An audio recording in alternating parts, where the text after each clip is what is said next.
비가 오는 우중 가운데에도 이 시간 함께 은혜를 사모하고 말씀을 사모하는 우리 모두에게 하나님의 충만한 은혜가 있을 줄 믿습니다.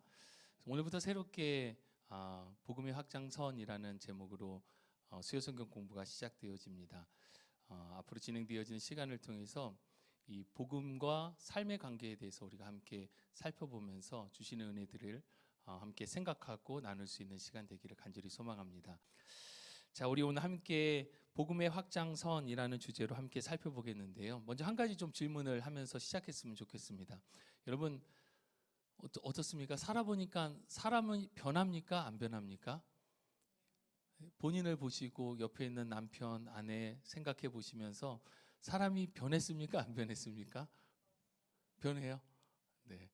제가 고개를 강하게 또 절로 흔드시는 분들도 계시고, 제 기억에 신학대학 때 아마 철학과 관련된 수업에서 수업 시간 1시간 반 내내 사람은 변하는가 라고 하는 주제로 교수님께서 열띤 강의와 함께 토론을 했던 기억이 있습니다. 실제로 이것을 연구하는 학자들도 반반이랍니다. 사람은 변한다, 아유 절대 안 변한다, 절반이라고 이야기합니다. 그때 수업 시간에 여러 가지 이론적인 부분들도 함께 배우고 토론도 했는데 결론은 당신이 생각하는 게 맞습니다 라고 하는 결론으로 끝이 났습니다. 그런데 저는 그런 생각을 했습니다. 그때 교수님께서 왜 이 결론을 안 지어주시지라고 생각했던 게, 사람은 스스로 변하지 않을 수 있고 또 옆에서 가르쳐도 변하지 않을 수 있습니다. 그런데 복음은 사람을 변화시킨다라는 말씀을 안 하시더라고요. 사람은 스스로 변할 수 없고 가르침을 통해서 변하지 않을 수도 있습니다. 그런데 복음은 반드시 사람을 변화시킵니다. 그런데 중요한 게 있습니다. 여러분, 사람이 변하는데 한 번에 갑자기 변하면 어떻게 되죠? 무슨 소리를 듣죠? 미쳤다는 소리 듣습니다.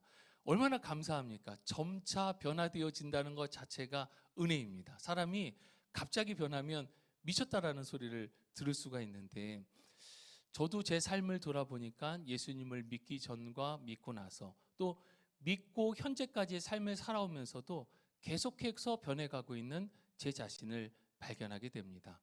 사람은 스스로 변할 수 없을지 몰라도 반드시 복음의 능력 안에서 변화되게 되어져 있다라고 하는 것을 저와 여러분들이 반드시 기억했으면 좋겠습니다. 우리가 교회에 와서 늘 듣는 게 복음입니다. 설교를 통해서 복음에 대해서 듣고, 우리가 말씀을 읽어도 어떤 기도 모임 가운데에도 이 복음의 능력을 경험하는 모임들이 우리 교회 공동체 안에서 계속해서 있습니다. 근데 중요한 것은 복음을 아는 것도 중요한데 이 복음으로 살아가는 것, 이 복음을 삶에 적용해내는 것이 너무나도 중요합니다. 수요 성경 공부를 준비할 때마다 매번 고민되는 게 어떤 주제로 우리 성도님들과 함께 공부할 것인가. 이것은 제가 가리키는 게 아니라 저도 함께 배우면서 공부하는 거기 때문에 어떤 주제로 공부하면 좋을까라고 하는 부분들을 늘 고민을 합니다. 이미 한 두세 달 전에 공부하고자 하는 주제가 있었습니다. 그런데 최근에 지인으로부터 책을 하나 좀 소개를 받았습니다. 책 이름이 복음 중심 삶이라고 하는 책인데, 이 책을 통해서 우리가 알고 있는 복음을 삶과 좀 연결해서 이 복음 중심의 삶, 복음이 우리들의 삶 가운데 어떻게 적용되어질 것인가에 대해서 함께 고민하는 시간을 가졌으면 좋겠다라는 생각으로 준비하고 진행하는 게 복음의 확장선이라는 제목으로 진행되는 성경 공부입니다. 먼저 복음에 대해서 간단하게 살펴보기 원하는데요. 여러분 나눠드린 유인물 맨 마지막 페이지 뒤쪽으로 딱 넘기시면 보이는데요.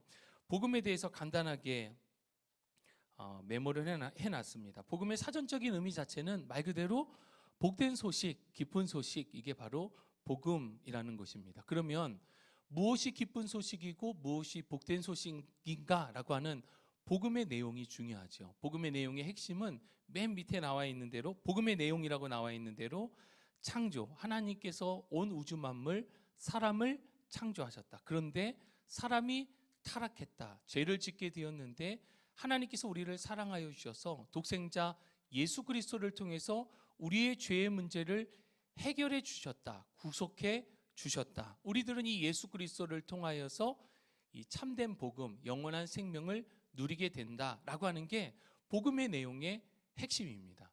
근데 제가 이번 성경 공부를 통해서 함께 살펴보고자 하는 것은 이 믿음, 이 구원을 받은 사람이 살아내게 되어지는 이 복음 안에서 어떻게 살아가게 될 것인가, 이 복음의 선이 쭉 연결돼서 확장되어진다면 우리들은 어떤 삶을 살아갈 것인가에 대해서 함께 나누고자 합니다.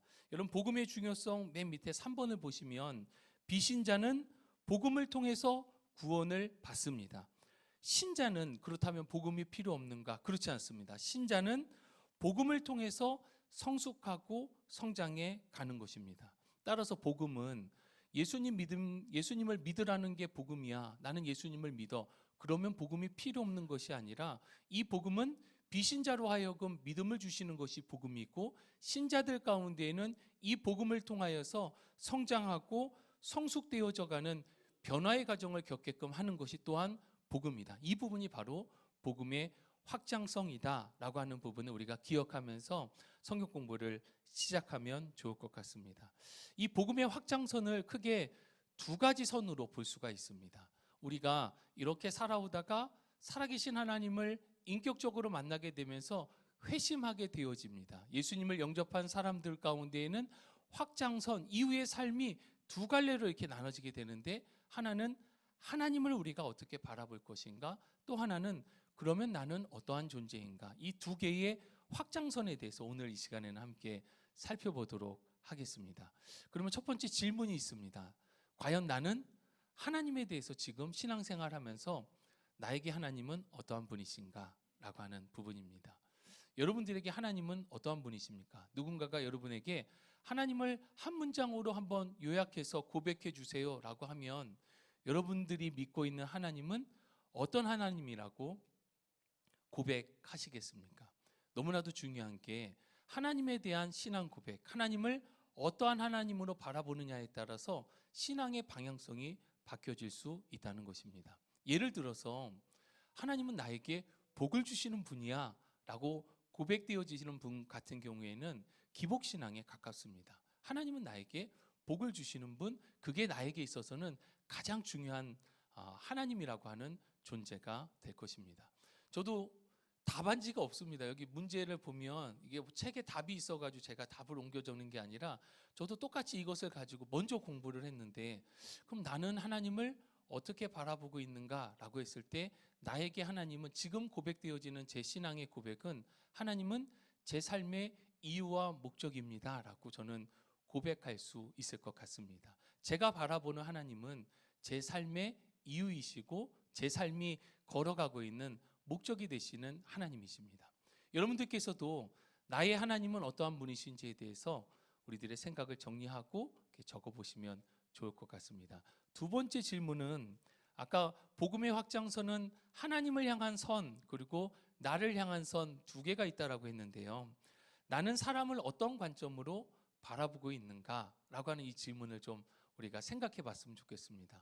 여러분들은 사람들, 내가 만나는 사람들을 바라보면서, 물론 사람에 따라 다르겠지만 일반적으로 사람을 바라보면서 어떠한 생각과 마음을 가지고 계십니까? 이 질문을 하는 이유는 우리가 갖고 있는 기준에 따라서 사람을 판단하게 된다라고 하는 것입니다. 제가 알고 있는 어떤 한 사람은 자신의 좌우명이 세상은 나를 중심으로 돈다라고 아주 만나는 사람들마다 그 얘기를 계속 하시는 분을 본 적이 있습니다. 그분에게 있어서 자신이 만나는 모든 사람, 아니 교회 집사님이심에도 불구하고 하나님도 자신을 위해 존재하는 하나의 존재이다라고 고백하는 것을 듣게 되었습니다. 여러분, 우리가 세상을 어떤 관점, 우리가 만나는 사람들을 어떤 관점으로 바라보느냐 너무나도 중요합니다. 내 기준으로 바라보게 되어진다면 우리들이 갖고 있는 죄성 때문에 사람에 대한 판단, 사람을 바라보는 시선 자체가 올바르지 않을 수 있습니다. 때문에 우리가 사람을 바라볼 때에 가져야 될 관점이 있다라고 한다면 그것은 하나님께서는 저 사람을 어떻게 바라보실까라고 하는 그런 관점, 마음, 시선으로 사람을 대해야 할 것입니다. 그때에 그 사람의 존귀함과 그 사람을 향한 하나님의 계획하심을 우리가 바라볼 수 있기 때문입니다. 우리 뒤에 이어지는 우리 이사야 55장 6절에서 9절 말씀 우리 한 목소리로 함께 봉독해 보도록 하겠습니다. 천천히 읽겠습니다. 시작. 너희는 여호와를 만날 만한 때에 찾으라. 가까이 계실 때에 그를 부르라. 악인은 그의 길을, 불의한 자는 그의 생각을 버리고 여호와께로 돌아오라. 그리하면 그가 긍휼히 여기시리라. 우리 하나님께로 돌아오라. 그가 너그럽게 용서하시리라. 이는 내 생각이 너희의 생각과 다르며 내 길은 너희의 길과 다름이니라. 여호와의 말씀이니라. 이는 하늘이 땅보다 높음 같이 내 길은 너희의 길보다 높으며 내 생각은 너희의 생각보다 높음이니라. 아멘. 한 1분 정도 시간을 드리겠습니다. 지금 우리가 이사야서 55장 말씀을 읽었는데요. 이 말씀을 읽고 드는 생각을 한번 적어보시면 좋을 것 같습니다. 2번은 이 구절은 하나님과 우리의 관계 가운데에서 어떻게 말씀하고 있는지에 대해서도 한번 위에 본문 말씀을 읽으면서 한번 적어보시겠습니까? 하나님과 우리 사이의 관계에 대해서 이 성경 말씀은 뭐라고 말씀하고 계시는가? 아마 우리가 본문 안에서 이 답을 찾게 되어지면은 이 구절을 읽으면서 들었던 저의 생각은 하나님은 정말 부모와 같으신 분이구나. 하나님께서 부모와 같이 나를 맞아주시는데 나의 부족함도 안아주시고 언제든지 돌아가면 용서하시고 받아주시는 부모와 같은 하나님의 긍휼과 사랑에 대해서 저는 이 말씀을 읽으면서 생각하게 되었습니다.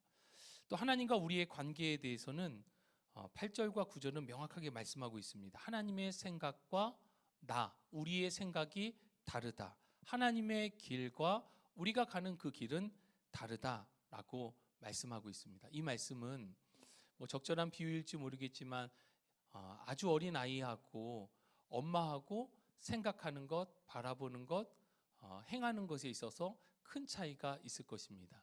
그 아이에게 있어서는 보이는 것이 전부이지만 또 엄마가 볼 수 있는 시각, 엄마가 생각하는 것, 엄마가 행하는 것에는 굉장히 큰 차이가 있다는 것입니다.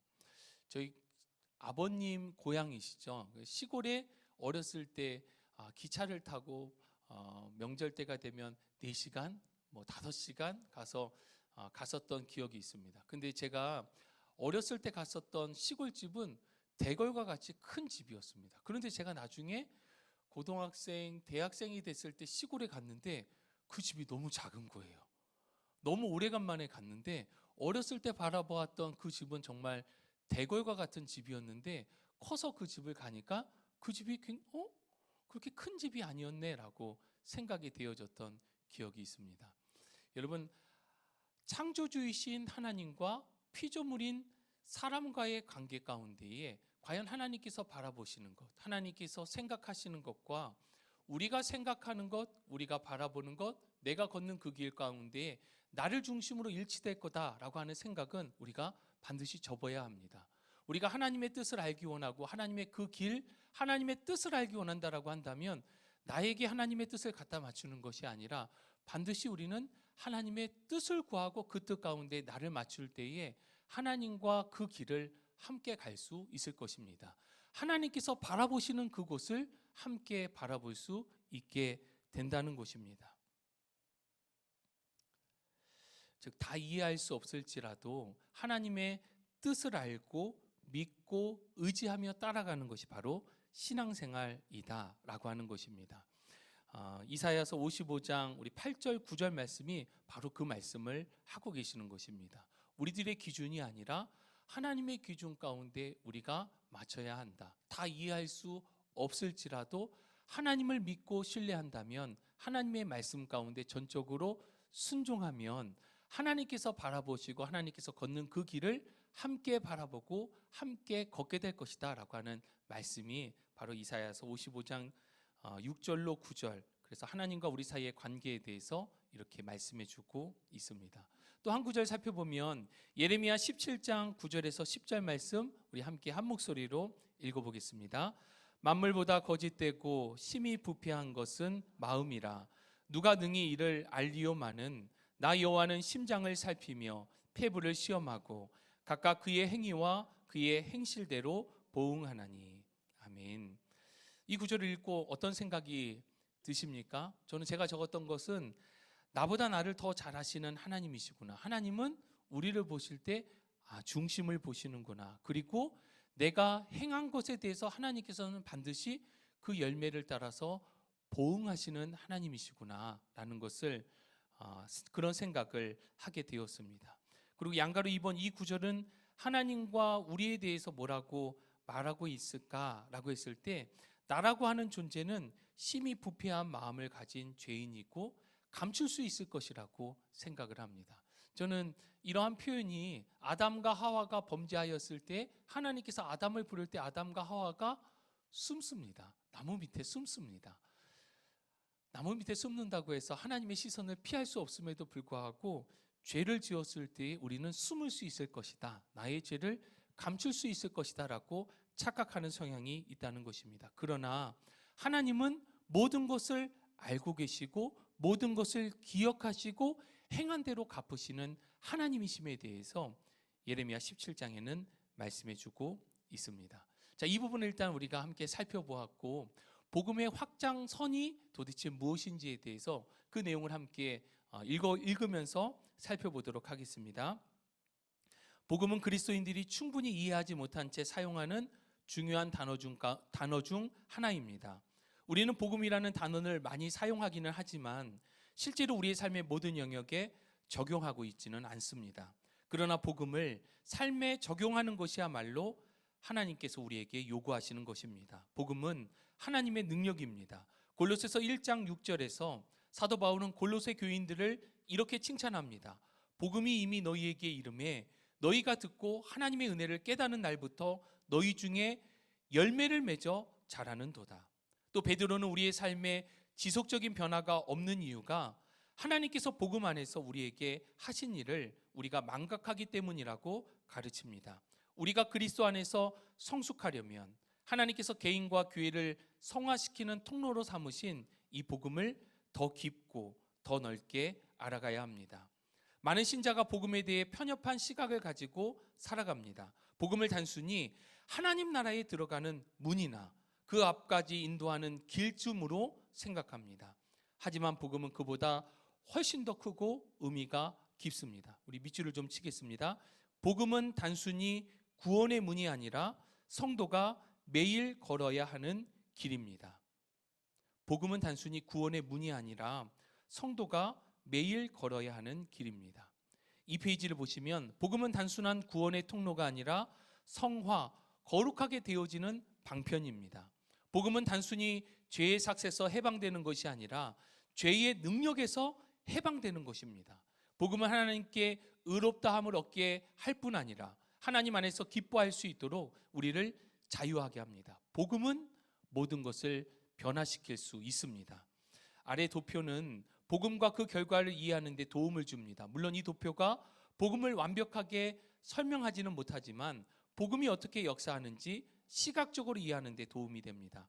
여러분 보시는 왼쪽에 확장된 십자가, 오른쪽에 축소된 십자가는 처음 시작은 같습니다. 우리가 살아온 시간, 인생 가운데 회심, 살아계신 하나님을 인격적으로 만나게 되어짐으로 우리는 구원을 받습니다. 그러면 이 구원받은 삶을 살아가는 사람은 두 개의 복음의 확장선으로 나눠지게 되는데 하나님을 우리가 어떻게 바라보느냐, 나 자신, 사람은 어떠한 존재인가에 대해서 명확하게 알아갈 때에 이 십자가, 복음의 능력은 우리의 삶 가운데 점차 확대되어져 갑니다. 그것이 바로 좌측에 있는 확장된 십자가에 대한 도표로 설명된 것이고 오른쪽에 있는 축소된 십자가는 인격적으로 하나님을 만났습니다. 그런데 하나님에 대해서 편협한 시각을 가지고 있고 나에 대해서도 그릇된 시각을 가지고 있을 때에 우리는 복음을 통하여 구원을 받았음에도 불구하고 우리들의 삶은 복음의 능력, 십자가의 능력의 삶을 경험하는 것이 아니라 오히려 축소되어져 가는 삶을 살아가게 되어진다라고 하는 이 두 가지 도표를 비교해서 복음의 확장선에 대해서 설명해 주고 있습니다. 성도의 삶은 하나님의 거룩하심과 나의 죄성 사이의 간극을 처음 깨닫는 순간, 곧 회심 때부터 시작됩니다. 회심하는 순간 내가 할 수 없는 일을 이루어 주신 예수님을 신뢰하고 소망하게 됩니다. 예수님께서 하나님의 거룩하심과 나의 죄악 사이에 다리가 되어 주셨습니다. 나의 죄를 향한 하나님의 거룩한 진노를 예수님께서 대신 지신 것입니다. 하나님의 거룩하심과 죄에 대한 나의 시각은 회심의 순간에는 지극히 제한적입니다. 그러나 성숙한 성도로 자라가면서 하나님의 거룩하심에 대한 인식, 내 육신의 죄성에 대한 인식이 점차 성숙되어져 갑니다. 두 가지 인식이 성장하면서 확장되는 복음의 영향력, 우리는 이것을 복음의 확장선이라고 말을 합니다. 즉 복음 중심의 삶, 이것이 바로 복음의 확장선입니다. 말씀을 읽고 성령을 체험하며 공동체 안에서 이웃과 함께 살아가다 보면 하나님의 위대하심과 나의 죄성이 점차 분명하고 선명해집니다. 그것은 하나님께서 더 거룩해지시거나 또는 내가 악해지기 때문이 아닙니다. 이 두 가지에 대한 나의 인식, 나의 시선이 달라지기 때문입니다. 나는 하나님이 누구신지를 점점 더 깊이 알아가게 되고 동시에 내가 어떠한 존재인지 진짜 나라는 존재에 대해서 발견하게 되는 것입니다. 나의 죄와 하나님의 거룩하심에 대한 이해가 자라가면서 함께 성장하는 것이 있습니다. 바로 예수님을 향한 사랑과 감사입니다. 이 복음의 확장선 안에 살아가는 사람들 가운데 나타나는 특징이 바로 주님을 더 사랑하고 입술을 통하여서 날마다 고백되어지는 것은 감사입니다. 복음의 확장선이 축소되는 사람들 가운데 나타나는 반대의 모습은 어떤 모습일까요? 불평과 불만, 억지의 모습들이 우리들의 신앙생활 가운데 나타나게 되어지는 것을 우리가 기억하셨으면 좋겠습니다. 나의 죄와 하나님의 거룩하심에 대한 이해가 자라가면서 함께 성장하는 것이 있습니다. 바로 예수님을 향한 사랑과 감사입니다. 나를 위해 베푸신 예수님의 화해, 희생, 의, 그리고 은혜의 사역이 갈수록 달콤하고 강력해집니다. 나를 위해 돌아가신 구세주를 기뻐할 때 십자가는 나의 삶 속에서 더욱 커지게 되고 내 삶의 중심으로 자리를 잡게 됩니다. 하지만 불행히도 성화는 내가 원하는 대로 이루어지지 않습니다. 아직 내 안에 거하는 죄로 인해서 나는 계속해서 복음을 약화시키고 십자가를 축소하려 하기 때문입니다. 그 이유는 내가 하나님을 성경에 선포하는 모습보다 작게 여기는 것입니다. 하나님을 나의 안으로 가지고 오게 되는 것입니다. 하나님 안에 내가 들어가야 되는데 하나님을 나의 안으로 자꾸만 갖고 오게 되면서 하나님을 작게 만들게 되는 것입니다. 두 번째는 나 자신을 실제보다 크게 여겨서 나의 의를 높이 평가하기 때문입니다. 왜 이런 모습이 나타나냐면 주변 사람들과 비교하게 되는 것입니다. 하나님 앞에 내가 설 때에는 그렇게 될 수가 없는데 주변 사람들과 비교하면 꽤 괜찮은 모습이 있다 보니까 나의 의가 커지게 되어지는 모습으로 나타나게 되는 게 바로 축소된 십자가의 모습들, 태도들인 것입니다. 우리는 앞으로 몇 주간 이 복음을 약화시키는 우리의 태도를 구체적으로 이야기할 것입니다. 복음을 축소하려는 우리의 제약된 성향에 대처하기 위해 우리는 늘 성경의 진리로 우리의 생각을 훈련해야 합니다. 하나님의 거룩하심과 의로우심을 알고 보고 느껴야 합니다. 깨지고 제약된 나의 성품을 깊이 발견하고 자백해야 하고 또 느끼며 고백할 수 있어야 합니다. 그것이 그리스도인의 당연한 의무여서가 아닙니다. 하나님께서 우리에게 요구하시는 것이기에 우리의 목표로 그것을 삼아야 한다는 것입니다. 복음 안에서 성장한다는 것은 하나님의 거룩하심과 나의 죄를 더 깊이 인식한다는 뜻입니다. 우리 그 부분 밑줄을 좀 쳐볼까요? 복음 안에서 성장한다는 것, 복음의 확장선은 하나님의 거룩하심과 나의 죄를 더 깊이 넓게 인식한다는 뜻입니다. 예수님의 십자가 사역으로 말미암아 우리는 하나님의 참모습을 대면하는 것을 두려워할 필요가 없습니다. 우리의 깨어진 모습을 인정하는 것 또한 두려워하지 않아도 됩니다. 우리의 소망은 나의 선함 가운데 있지 않기 때문입니다. 하나님께서 기준을 낮추셔서 우리를 상대평가하실 거라는 헛된 소망에 있지도 않습니다. 우리는 오직 우리의 의로움과 거룩함과 구원함이 되시는 완전한 구속자 예수님만을 의지하면 되는 것입니다. 3페이지를 보시면 첫 번째 질문입니다. 복음을 그리스도인이 되는 출입문 정도로만 여긴다면 어떤 결과를 초래하게 될까요? 여러분, 이 그림처럼 시간, 회심 이후에 복음의 확장선이 출입문까지, 회심까지만 우리가 복음이라고 여긴다면 어떤 결과가 나타날까요? 우리들의 삶의 변화는 나타나지 않을 것입니다. 즉, 성화의 삶을 살아가지 못하게 되는 것입니다.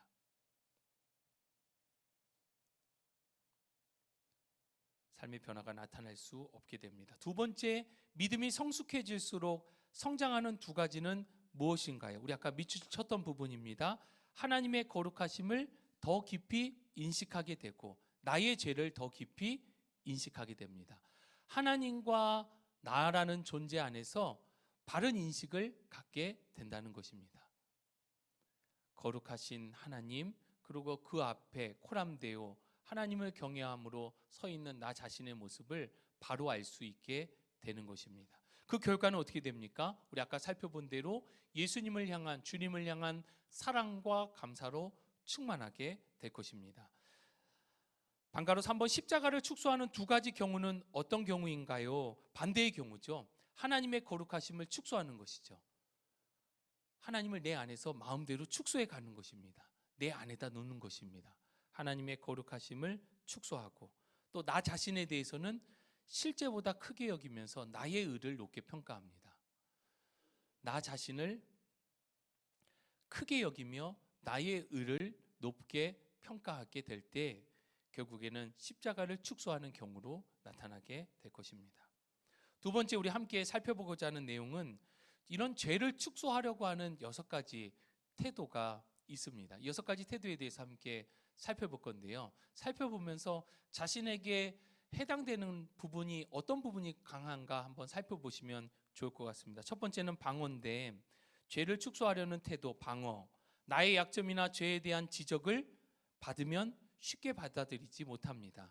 그런 일을 당하면 변명하거나 내가 잘한 것들을 말하거나 나의 결정을 정당화하려고 합니다. 그 결과 사람들은 내게 접근하기를 주저하고 나는 내 삶의 힘든 일에 대해서 좀처럼 다른 사람들에게 이야기하지 않습니다. 이것이 죄를 축소하려는 방어적인 태도입니다.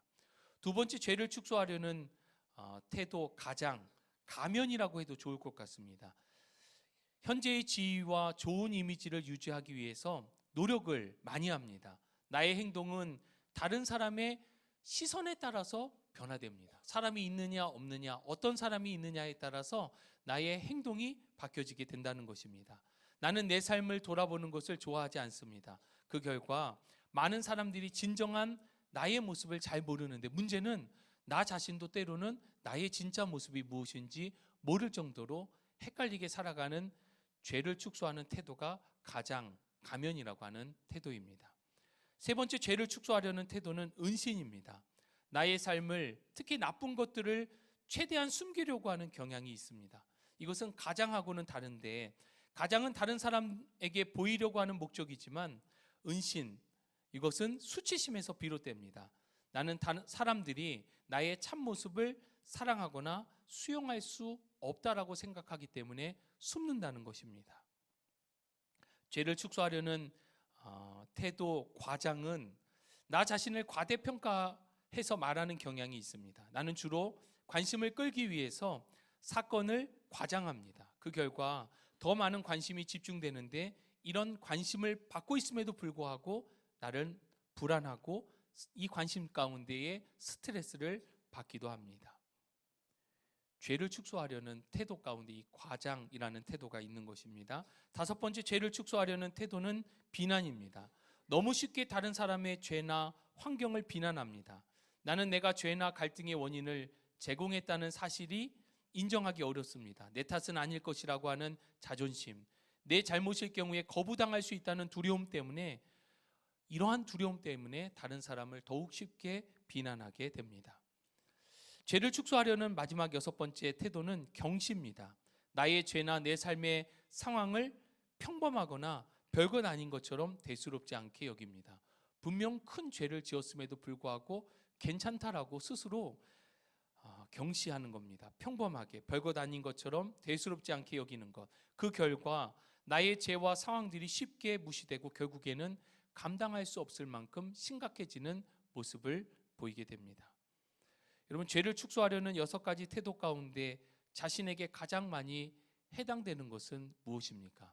저는 이것을 체크하면서 6가지가 다 해당되는구나 라는 생각을 했습니다. 그 가운데 저 스스로 공부를 한 거니까 저는 이 첫 번째, 방어적 기제가 좀 강하구나, 방어적인 태도가 좀 다른 부분들에 비해서 좀 많이 있는 것 같다라는 생각을 했고, 그래서 최근에 죄를 축소하고 정당화를 했던 경험이 있으신가요? 생각을 해봤습니다. 최근에 제가 이런 방어적 기제를 가지고서 대했던 태도가 뭐가 있을까 생각을 해보니까, 지난주쯤에 저희 아내가 제가 설교했던 걸 가지고서 뭐라고 좀 이야기를 했던 것 같습니다. 아니, 그때는 이거는 좀 이렇게 하면 좋았지 않았어? 그래서 저도 모르게 제 안에서 그냥 그렇게 생각할 수 있구나라고 하면 되는데, 제 안에서 그렇게 하는 것에 대해서 저도 모르게 방어적으로, 아니 속으로, 겉으로 표현은 잘 못하고 네가 뭔데 왜 그렇게 얘기해, 뭐 이런 생각과 마음을 가졌던 제 모습을 생각해 보았습니다. 마지막 4페이지입니다. 여러분, 활동인데요. 이 부분을 좀 적어보시고 나눴으면 좋겠는데, 일단 그 5번 활동의 1번부터 4번까지 한번 적어보셨으면 좋겠습니다. 1번, 다른 사람을 판단하는 나의 방식은 내가 사람을 만나면 그 사람에 대해서 무엇을 보고 어떤 부분에 대해서 중점적으로 바라보고 있는지에 대해서 한번 써보십시오. 4가지 정도만 내가 사람을 만날 때 판단하는 나의 방식. 네. 저는 첫 번째 본 거는 솔직하게 적었습니다. 외모. 제일 먼저 보이잖아요, 사람의 외모가. 근데 잘생겼냐 못생겼냐가 아니라 사람의 인상, 말투, 태도, 복장, 이것을 먼저 보게 되는 것 같습니다. 그래서 외모가 외모죠. 보여지는 거니까. 한번 적어보시고요. 2번째는 구체적으로 나는 어떻게 다른 사람을 비판하나요? 내가 비판하는 사람이 어떤 사람인지에 대해서 한번 적어보십시오. 나 이런 사람들 정말 힘들어 라고 생각되는 사람, 나 너무 힘들어. 내가 비판하는 사람은 어떤 사람인지에 대해서 이번에 한번 써보시고, 3번은 내가 비판하는 이유를 하나님의 거룩하심이라고 하는 관점에서 한번 생각해 보시고 써보시면 좋을 것 같고, 마지막 4번째는 나의 죄성과 관련해 가지고 그 관점에서 다른 사람을 비판하는 것에 대해서 한번 써보시면 좋을 것 같습니다. 나누시면서 자유롭게 끝나시는 대로 또 이렇게 합류하시면 좋을 것 같은데요. 답이 없다고 말씀드렸어요. 저는 이렇게 적었습니다. 저는 첫 번째 외모를 보는데 인상, 말투, 태도 등을 통해서 이 사람이 어떤 사람이구나라고 생각하게 되는 것 같습니다. 그 2번째는 내가 만나고 있는 사람이 믿을 만한 사람인가에 대해서 생각하면서 바라보는 것 같습니다. 그리고 3번째는 믿는 사람인가? 라는 질문이 항상 생기는 것 같습니다. 그래서 이 사람은 믿을 만한가? 그리고 이 사람은 믿는 사람인가? 라고 하는 생각. 마지막 4번째는 이 사람은 성품이 착한 사람인가? 라고 하는 부분에 대해서 저는 이 4가지를 적어 보았습니다. 구체적으로 나는 어떻게 다른 사람을 비판하나요? 라고 했을 때, 제가 비판하는 사람들은 말이 앞과 뒤가 다른 사람, 거만한 태도를 가진 사람은 정말 비판을 많이 하는 것 같습니다. 사람이 겉과 속이 다르다라고 느껴질 때에 제 안에서 너무나도 실망스러운 마음들이 생기게 되고, 또 교만을 넘어서 거만한 태도와 말투 이런 분들을 만나게 되면 참 어렵습니다. 그래서 저는 말이 앞과 뒤가 다른 사람, 거만한 태도의 사람이라고 적었고요. 3번째, 비판하는 이유를 하나님의 거룩하심과 관련된 관점으로 바라보면 하나님께서는 다른 사람에 대해서 나의 기준으로 비판하는 것을 기뻐하시지 않겠구나라고 생각을 해서 저는 그렇게 적어봤습니다. 어떤 사람이 되었건 나의 기준으로 비판하는 것은 하나님께서 기뻐하시지 않겠다라는 것이고요. 4번째는 내가 비판하는 이유를 나의 죄성과 관련해 가지고 살펴보면 다른 사람의 연약함에 대한 비판은 곧 그보다 나은 나의 의로운 관점이 되기도 하겠구나라는 생각을 합니다. 예를 들어서 어떤 앞뒤가 다른 거짓말을 잘하는 사람에 대한 비판이면 나는 저렇게까지 거짓말하지 않는데 라고 하는 그 뒤에는 나의 의로움도 숨겨져 있지 않을까라는 이 문항을 대하면서 생각을 해보았습니다. 자, 마지막으로 우리 적용 6번째인데요.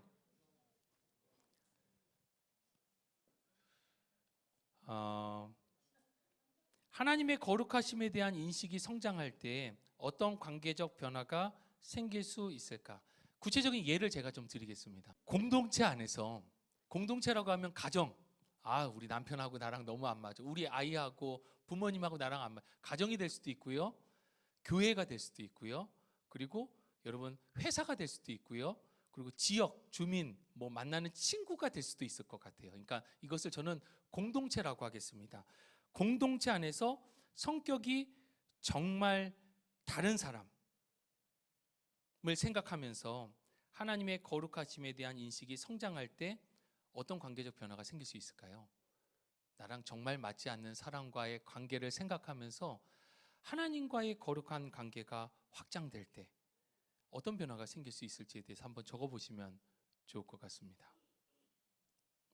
첫 번째, 하나님의 거룩하심에 대한 인식이 성장하는 것과 관련해서 저는 사람을 대하는 기준이 바뀌겠구나라는 생각을 해보았습니다. 내 기준이 아니라 하나님의 시선, 하나님의 마음으로 다가가는 것, 이것이 바로 복음의 확장선이겠구나라는 생각을 했고요. 아까 드린 구체적인 예로 공동체 안에서 성격이 정말 다른 사람, 안 맞는 사람에 대해서 하나님의 거룩하심에 대한 인식, 성장했을 때 나는 어떻게 반응을 보일까라고 했을 때 하나님께서 붙여주신 이유가 있겠지 생각하면서 연단의 과정으로 여기고 그 사람과 나를 위해서 기도하는 것, 이것이 바로 하나님의 관점 안에서 하나님에 대한 인식의 폭이 성장한 사람들 가운데 나타나는 모습이 아닐까라고, 제가 그런 사람이라는 건 아니고요, 이런 사람이 되기를 원합니다라고 적어 보았습니다. 하나님께서 붙여주신 이유가 있겠지 생각하고요, 결과가 아니라 연단의 과정이고요, 그 사람하고 나를 위해서 기도해야 되겠다.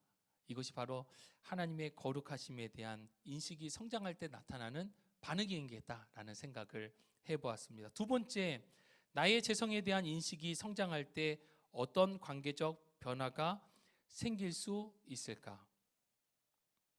타인을 비판하기 전에 나는 과연 그보다 나은 사람인가를 돌아보면서 그의 부족함 그 자체를 인정하게 될 수 있을 것 같습니다.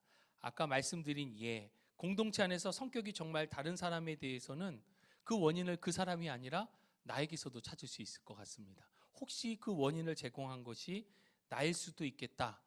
그 사람이 그런 반응을 보이는 근본적인 원인은 다른 나일 수도 있겠다라고 생각하면서 겸손해질 수 있겠다. 인정할 수 있겠다라는 생각을 해보았습니다. 여러분, 복음은 살아내는 것입니다. 복음을 아는 것에서 그치면 그것은 지식이 됩니다. 복음이 마음으로 내려와서 믿어지는 것은 놀라운 변화가 아닐 수 없습니다. 그런데 마음으로 와서 믿어지게 되어지면 이것이 우리들의 삶을 통하여서 나타나게 되어지는 것, 이게 바로 복음의 능력을 따라 살아가는 그리스도인의 참 모습입니다. 그리스도인은 그리스도를 닮은 사람, 그리스도를 따라가는 사람입니다. 그러니까 복음의 이 확장선 안에서 살아가는, 복음의 확장선이 확대되어져 가는 삶을 살아가는 사람이 바로 그리스도인입니다. 믿은 걸로 끝나는 것이 아니라 믿는 사람은 어떻게 살아가야 할 것인가를 고민하면서 하나님은 어떻게 생각하실까? 하나님 앞에 나는 어떠한 존재일까를 고민하면서 답을 찾아가는 그러한 그리스도인이 되실 수 있기를 주님의 이름으로 축복합니다.